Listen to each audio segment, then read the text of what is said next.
Hello, today I'm going to show you how to chop an onion. And remember, I'm a beginner doing this, so I'll be doing it basically the same way as you'd be doing it. I'm not a professional. I'm not going to be able to just chop really fast and be done. So here we go. I start by cutting the onion in half.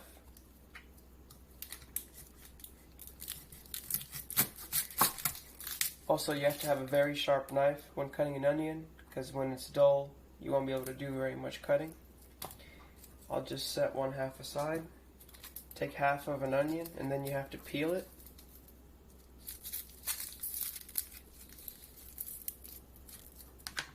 Make sure you get all of that skin off as best as you can. Nobody wants the skin.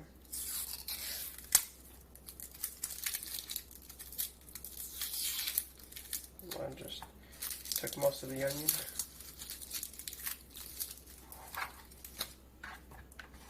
Make sure you don't have anything on your knife or your cutting board that can get in the way.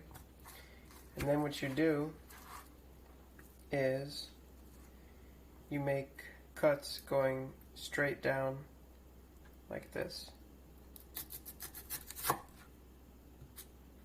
Do it as close as you can together, as close as you can to the root without actually cutting through the root.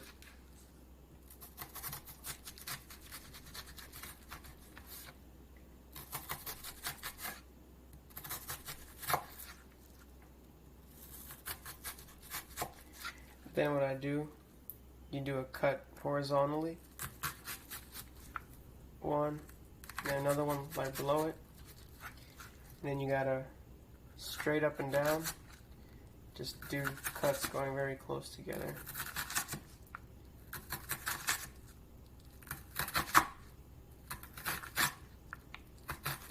All the way through and down. You gotta make sure that it goes all the way through, or else you're gonna have pieces that are stuck together. So that's about as best as I could do. What I like to do is once I get to this point, you break it up, but as you can see, there's still some big pieces and there's still pieces that are stuck together. So what I do is I take my knife and I comb through it once again like this. And I get all those, basically just keep doing this until I get all the big pieces smaller, and until all of the they're not stuck together anymore. And what this does is, while I'm doing this, what this does is that if your pieces are really small and you incorporate them into a dish, you'll be able to get all of the ingredients onto one spoonful or one forkful, rather than have a huge piece of onion take up, basically you'll just be eating a huge piece of onion at some point if you have any of the really big pieces in there. And I just keep doing this until I've pretty much made them to really tiny pieces. And that's basically how you chop an onion for a beginner.